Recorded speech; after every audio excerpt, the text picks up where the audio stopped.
பெற்றோரை கொண்டாடுவோம். ஏன் கொண்டாடணும் பெற்றோரை? என்ன முதல்ல நம்மளை கொண்டாடினதே அவங்க தாண்டா செல்லம். ஒவ்வொருத்தரையும் கொண்டாடினது யாருன்னா பெற்றோர்கள் தான் இல்லையா? எப்போ கொண்டாடினாங்க? கருவில் எப்போ உண்டானமோ அப்போவே கொண்டாட ஆரம்பிச்சிட்டாங்க, கருவறையிலேயே. அதுக்கப்புறம் தான் பிறந்த நாள். இன்னைக்கு தான் நீங்கள் பிறந்த நாள்லாம் கொண்டாடுறீங்க. உங்கள் பிறந்த நாளில் முதல்ல கொண்டாடின உங்களுடைய தோழியே அம்மா அப்பா தான் தோழன், முதல் ஃப்ரெண்ட்ஸ். கடவுள் கொடுத்த கண் கண்டு தெய்வங்கள் இல்லையா? யாரெல்லாம் ஃபேமிலியிலேருந்து வந்திருக்கீங்க கை தூக்குங்க. ஏன் டவுட்டாக இருக்கா உங்களுக்கு? கை இறக்கிடுங்க. குடும்பமே இல்லாதவங்களாம் கை தூக்குங்க. அப்படி ஒன்று தூக்குது பாருங்க, என்னன்னே தெரியாமல். இப்போ மறுபடியும் கேட்குறேன், குடும்பத்தோடு வந்தவங்களாம் கை தூக்குங்க. எல்லாமே ஃபேமிலி தானே. ஃபேமிலி என்ன ஸ்பெல்லிங்ப்பா? சத்தமாக சொல்லுங்கப்பா. கேட்கல.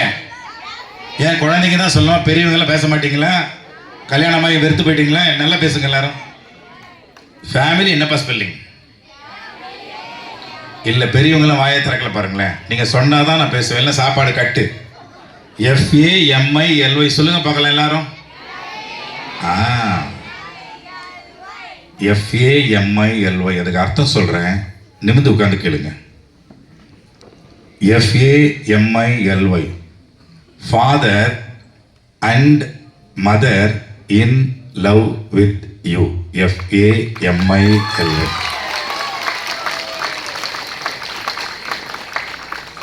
மாதா பிதா. அடுத்து யாரு? குரு. உங்களுக்கு முதல் குருவே அம்மா தாண்டா கண்ணு, அப்பா தாண்டா செல்லம். அதுக்கப்புறம் அவங்க நம்ம கொடுத்த கிஃப்டாக கொடுத்த டீச்சர்ஸ். கைத்துட்டுங்க டீச்சருக்கு எல்லாரும். சிலம்பம் டீச்சர் அன்பு அவர்களை காவல்துறையில் எவ்வளோ குருமார்கள் அவரை உருவாக்கியிருப்பாங்க. ஆன்மீக வழிகாட்டுதல் குரு, எல்லாத்துக்கும் குரு இருக்காங்க. இதோ காவல் அண்ணன் வந்திருக்காங்க. எவ்வளோ பேர் உருவாக்கியிருப்பார் காவல் தெய்வத்தை. இதோ பத்திரிகை நண்பர்கள். எப்படி எழுதுறது, இதை எப்படி வீடியோவில் கம்போஸ் பண்ணுறது, எப்படி எடிட் பண்ணுறது. அன்பு உட்காருப்பா, காலையில் நடந்துக்கிட்டே இருக்க உட்கார். நீங்கள் கவனி பேசுறது. இது ஞான யோகம். இந்த இடத்துக்கு பேர் என்னது? கீழே உட்காந்துருங்க. நான் பேசும்போது வரக்கூடாதுங்க. அப்படியே சேர் போடுங்க அவருக்கு. அங்கே சேர் போட்டு உட்காருவீங்க. ஞான யோகம். ஞானம்னா அப்போ நமக்கு புரியணும் இல்லை. சேர் கொடுப்பா, அன்புக்கு சேர் கொடுங்க. மறைக்கிறீங்க பாருங்க ஃபோட்டோகிராஃபர். ஞானம்னா என்னதுப்பா சொல்ல முடியுமா? எதுக்கான அறிவு? நான் சொல்லட்டுமா, நீங்கள் சொல்கிறீங்களா? ஞானம் என்பது எதுக்குன்னா, நாம் யாருன்னு கண்டுபிடிக்கிறதுக்கான அறிவு. இப்போ நான் தாமு இங்கே நிற்கிறேன், நீங்கள்லாம் அங்கே உட்காந்துருக்கீங்க, உங்களுடைய பேர் வச்சுருப்பாங்க. என்னை எப்படி நான் அடையாளப்படுத்திக்க முடியும்னா, இன்னாருடைய மகன், இன்னாருடைய தம்பி, இன்னாருடைய அக்கா, அண்ணன், இன்னாருடைய நண்பன், இன்னாருடைய மாணவன், இப்படிலாம் நம்மளை அடையாளப்படுத்திக்கலாம். உறவுகள் இல்லைன்னா நம்மளை அடையாளப்படுத்திக்க முடியாது. இதெல்லாம் தாண்டி நமக்குள்ள நம்ம யாருங்கிற அடையாளமற்ற ஒரு நிலை இருக்குது. அதான் நம்முடைய உயிர், அதான் நம்முடைய ஆன்மா. அந்த ஆன்மாவை முழுவதுமாக அறிதல் தான் உண்மையான ஞானம். அதுதான் உண்மையை கண்டுபிடித்தல். இது புரிஞ்சிருந்தா கை தட்டியிருப்பீங்க எல்லாரும். எஸ். அந்த ஞான யோகத்தில் ராஜயோகம் இருக்குது, ஹட்ட யோகம் இருக்குது, நிறைய யோகங்கள் இருக்குது. அதில் ஞான யோகம் ஒன்று. இறைவனை நோக்கி பயணம் செய்து நமக்குள்ள இருக்கிற இறைவனை கண்டுபிடிக்கிறது, அதுக்கான மார்க்கம். இந்த மறைமல் நகர் சுற்றி இருக்கிற இந்த குடுவாஞ்சேரி பகுதியில் இப்படி ஒரு இடம் இங்கே எழுந்தருள் இருக்குன்னா காரணம் இல்லாமல் காரியங்கள் இல்லை. அது ஏதோ அன்பின் மூலமாக இந்த அன்பான ஒரு பிரதேசம் உருவாகிட்டுனா அவருக்கு நீங்கள் நல்லா உற்சாகப்படுத்தின்னு வரேன். இது தொடர்ந்து நடைபெறத்துக்கு அவருக்கு எல்லா வசதிகளும், பொருளாதார வசதி வரணும், இன்னும் ஞானம் போய் சேரணும் எல்லாருக்கும். இதுக்கு எவ்வளோ கடன் வாங்கி இதெல்லாம் பண்ணியிருக்காருன்னு தெரியல. அவருடைய கடனெல்லாம் அடையணும்னு கை தட்டி இறைவனை வேண்டுங்க எல்லாரும். முதல் பெற்றோர் யாருக்கு நம்ம மரியாதை கொடுக்கணும்னா போட்டுறணும்னா, அன்பு அவருடைய பெற்றோர்கள். வந்திருக்காங்களா அப்பா அம்மா? எங்கே இருக்காங்க? வரலையா? அவங்க 2 பேர் நில்லுங்களேன், அவங்களை கை தட்டுங்க எல்லாரும். தெய்வங்கள், கண்கண்ட தெய்வம். உட்காருங்க சார், உட்காருங்க. அந்த மாதிரி இப்போ எங்கள் அம்மா இறந்துட்டாங்க. எங்கள் அப்பாவுக்கு 95 வயசு. இப்போது இந்த சட்டையை அவர் தான் அயன் பண்ணி கொடுத்தாரு காலையில்.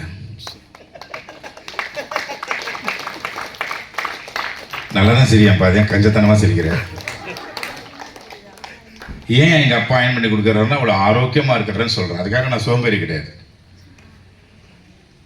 என் அருமைக்குரிய செல்லங்களே, மாணவர்கள் எத்தனை பேர் இருக்கிறீங்க? கை தூக்குங்க, கையை இறக்கிடுங்க. இப்போ படிக்கிற பசங்களாம் கை தூக்குங்க. பரவாயில்ல, படிக்கிற பசங்க. முன்னாள் மாணவர்கள்லாம் எத்தனை பேர் வந்திருக்கீங்க? அப்பா அம்மாங்கெல்லாம் கை தூக்குங்க. படிக்கவே இல்லையா? ஓகே. அப்போ முன்னாள் மாணவர்களும் இந்நாள் மாணவர்களும் உட்கார்ந்துருக்கீங்க. இந்நாள் மாணவனாகிய நான் பேசிட்டு இருக்கேன். அப்போ எல்லாருமே யாரு? மாணவர்கள் தான். டாக்டர் கலாம் ஐயா சொல்றாரு, எந்த மேடைக்கு நான் போனாலும், எந்த நேரத்தில் எனக்கு மைக் கிடைச்சாலும், பெற்றோருடைய அருமையை குழந்தைகளுக்கு சொல்லி கொடுத்துட்டு வாங்குறாரு. Your birthday is your mother's ரீபர்த்டேங்கிறார். ரீபர்த்டேனா மறுபடியும் தாய் ஜனனம் எடுக்கிறான், பிறக்கிறான். அப்ப மறுபடியும் பிறக்கிறன்னா என்ன அர்த்தம்? அது செத்து போயிடுறாளா? உயிர் போயிடுமா? போயிடும். அதனாலதான் பிரசவம்னு வச்சாங்க. அதனாலதான் 2000 பேர் 3000 பேர் வந்து வாழ்த்துறாங்க கல்யாணத்தன்னைக்கு. ஏன்னா அந்த கல்யாண பெண் ஒரு நாள் தாயா உருவாகுவா. 2000 பேர் சேர்ந்து அந்த தாய் தந்தரை பிளஸ் பண்றாங்க. கூட்டமா சேர்ந்து பேசி முடிச்சிடுங்க, அப்புறம் நான் பேசுறேன். ரொம்ப முக்கியம். இப்போ ஃபோனு கட் பண்ணுங்க முதல்ல. இதுக்கப்புறம் லேட்டாக வரவங்கள அப்படியே போயிட்டு சொல்லுங்க. அவ்வளோ முக்கியம் பிரசவம். 10 மாதம் அந்த குழந்தை வயிற்றுல உருவாகி 10வது மாதம் வெளியில் வரும்போது அம்மாவோட உயிரை சேர்த்து எடுத்துகிட்டு வந்துடுது.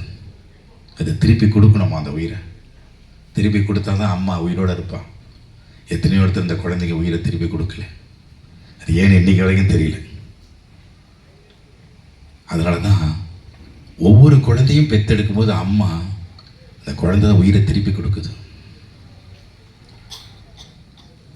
அப்போ எவ்வளோ கிரேட் இல்லை தாய். ஆனால் நம்ம மதிக்கிறதே இல்லையே அந்த தாயை. திட்டுறீங்களே, அவமானப்படுத்துகிறோம். என்ன கேட்குறாங்க அம்மா? மிஞ்சி போனா கொஞ்சம் மார்க் எடுத்து கொடுறான்னு கேட்குறாங்க. ஒரு 90 மார்க் 80 மார்க் எடுக்கிறது கஷ்டமாடா கண்ணு. இங்கதான் கலாம் சார் உங்களுக்கு சொல்ல சொன்னாரு, எக்ஸாம் நடக்குது, டெஸ்ட் நடக்கிறதே உங்களுக்கு இல்லை, உங்க டீச்சர்ஸ்க்கு தான் நடக்குதுன்னு சொல்றாரு. உங்களுடைய ஆசிரியருக்கு தான் நடக்குது. அப்ப வகுப்பறையில் நீங்க உட்கார்ந்து என்ன பண்ணணும்? ஆசிரியரை கூர்ந்து கவனிக்கு, ஆசிரியரோட கனெக்ட் ஆகணும். கனெக்ட் ஆகணும் ஆசிரியரோட. எனக்கு எஜுகேஷன்னா டுகெதர்னு அர்த்தம். ஒன்று சேர்ந்து இருப்பது. கூடி வாழ்ந்தால் கோடி நன்மை, ஒன்றுபட்டால் உண்டு வாழ்வு. டீச்சர் பாடம் எடுக்கும்போது நீங்க கவனமெல்லாம் எங்கேயோ போயிடுது. காரணம், உங்க நண்பன் சரியில்லை. பக்கத்தில் இருக்க நண்பன் உங்க கவனத்தை ஈர்க்கணும். அப்ப நண்பன் எப்படி இருக்கணும்? உன்னை வாழ வைக்கிற நண்பனா இருக்கணும். இந்த சின்ன வயசுல உங்க நண்பன் படிப்பை பத்தி தான் பேசணும், ஊருக்கு அதை பேசக்கூடாது. உன்னை கல்வியில உயர்த்தணும், அல்லது உன்னுடைய தனித்திறமை இருக்கா அதில் உயர்த்தணும். என் நண்பன் என்ன உயர்த்தனா, என்னுடைய பலகுரல் மிமிக்ரி கலைக்கு மகுடம் சூட்டி எப்படியெல்லாம் மிமிக்ரி பண்ணா நீ உலக புகழ் அடைவேன்னு சொல்லிட்டு எனக்கு மெருகு சேர்த்தாப்புல என் நண்பன்.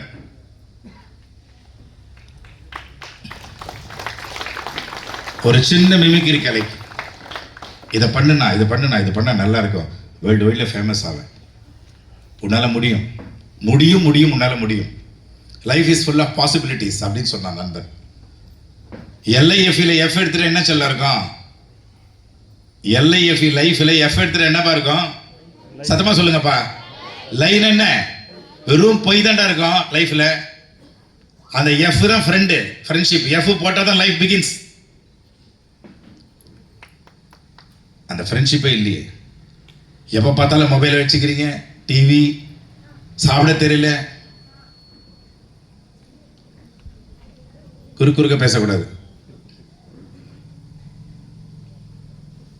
என்னடா கண்ணு, எல்லாமே உங்களை ஸ்கூல்ல சொல்லி கொடுத்துருவாங்க, ஆனால் முடியாது. அவங்க சிலபஸை முடிக்கணும்ல டீச்சர்ஸ். பாவம். இந்த மாதிரி இடத்துக்கு வாங்க, நாங்கள் அடிக்கடி வருவோம். டீச்சர் ஸ்கூல்ல சொல்லி கொடுக்காத விஷயங்கள் எல்லாம் வாழ்வியல் கலையை இங்கே கற்றுக் கொடுப்போம் நாங்கள். அதுக்கு தான் இந்த இடம். அதுக்கு தான் இந்த விழா. கற்றுக்குங்க. வெறும் படிப்பு மட்டுமே கிடையாது வாழ்க்கை, கலைகளை கற்றுக்குங்க. சரஸ்வதிக்கு 2 ரோல், ஒன்று கல்வி, இன்னொன்று கலைவாணி. இப்போ தாமு சார் என்ன படித்தாரு உங்களுக்கு தெரியாதில்ல, ஆனால் ஓட்டேரி நரினா தெரியும். அவர் கை தட்டுறீங்க பாருங்க. மிமிக்ரியில் என்ன பண்ண பண்ணுவேன், ஹெலிகாப்டர் கிளம்பா,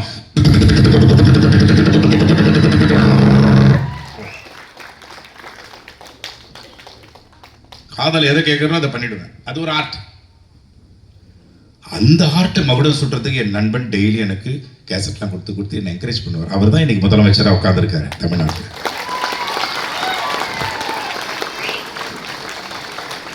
எந்த மேடையிலே என் நண்பரை பற்றி பேசுகிறேன் பாரு.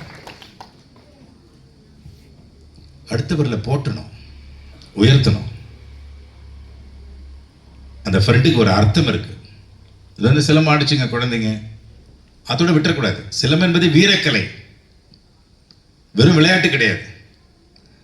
மனுஷங்கிருந்து மனுஷனை காப்பாற்றிக்கிறதுக்கு வேணும் அந்த கலை.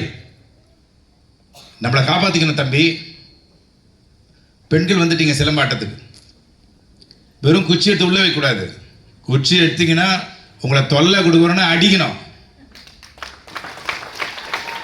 யாருக்கிட்ட வச்சுக்கிறேன்னு, வீராங்கனை வீரர்கள். வெறும் ஸ்போர்ட்ஸ் மேடைக்குரிய கலை கிடையாது, வீரக்கலை. நான் சொல்லுவேன், விளையாட்டுக்கு இம்பார்ட்டன்ஸ் கொடுங்க, ஸ்போர்ட்ஸ்க்கு இம்பார்ட்டன்ஸ் கொடுங்க. சம்பாதிக்கலாம். படிக்கிறதே எதிர்காலத்தில் நீங்கள் சம்பாதிக்கிறது எனக்கு லேர்னிங்லேருந்து தானே ஏர்னிங்க. லேர்னிங்கில் எல்லாம் கட் பண்ண ஏர்னிங் தானே இருக்கு உள்ள. சம்பாதிச்சிட்டா போதுமா? ஒழுக்கம் வேணாம். இன்றைக்கி எனக்கு கல்யாணம் ஆகிடுச்சு. எனக்கு 2 பசங்க, கல்கி பிரியா, ஜீவ பிரியா, ட்வின்ஸு. என் முன்னாடி இன்றைக்கி மாணவர்கள். நீங்களும் ஒரு காலத்தில் என்ன ஆவீங்க? இன்ஜினியர் ஆகிறீங்களோ, டாக்டர் ஆகிறீங்களோ, கலெக்டர் ஆகிறீங்களோ, இல்லை பெரிய பேச்சாளர் ஆகிறீங்களோ, தொழிலதிபர் ஆகிறீங்களோ, இல்லை மந்திரி ஆகிறீங்களே தெரியாது.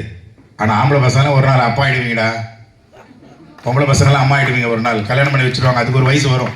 அன்னைக்கு பக்கத்து வீட்டில் கடன் வாங்குற அம்மாவா இருக்கக்கூடாது, பக்கத்து வீட்டில் பிச்சை எடுக்கிற அம்மாவா, பக்கத்து வீட்டில் கடன் வாங்குற அப்பாவா இருக்கக்கூடாது. வாழ்க்கையில் பொருளாதாரத்தில் உயர்ந்த அப்பா அம்மாவும் இருக்கணுங்கிறதுக்காக தான் இந்த மாதிரி நிகழ்ச்சிகள்லாம் நடக்குதுக்கண்ணே. அதை புரிஞ்சுக்கணும் நீங்கள். ஸோ அதனால் எல்லாரும் கண்ணை மூடி உட்காருங்க. உங்கள் அப்பா அம்மாவை கண் முன்னாடி கொண்டு வந்து தேங்க் பண்ணுங்க. Close your eyes everybody please. கண்ணை மூடி உட்காருங்க பார்க்க. எத்தனை பேர் கண்ணை மூடி இருக்கீங்க பார்க்குறேன்? ரிலாக்ஸாக இருங்க. பத்திரிகை நீங்கள் கண்ணை மூடாதீங்கப்பா. Close your eyes everybody. கண்ணை மூடி உட்காந்துருக்கிற நீங்கள், உங்கள் முன்னாடி 2 சேர் போட்டிருக்கு. லெஃப்ட் ஹேண்டில் அம்மா உட்காந்துருக்காங்க, ரைட் ஹேண்டில் அப்பா உட்காந்துருக்கிற மாதிரி அப்படியே கற்பனை பண்ணுங்க பார்க்கலாம்.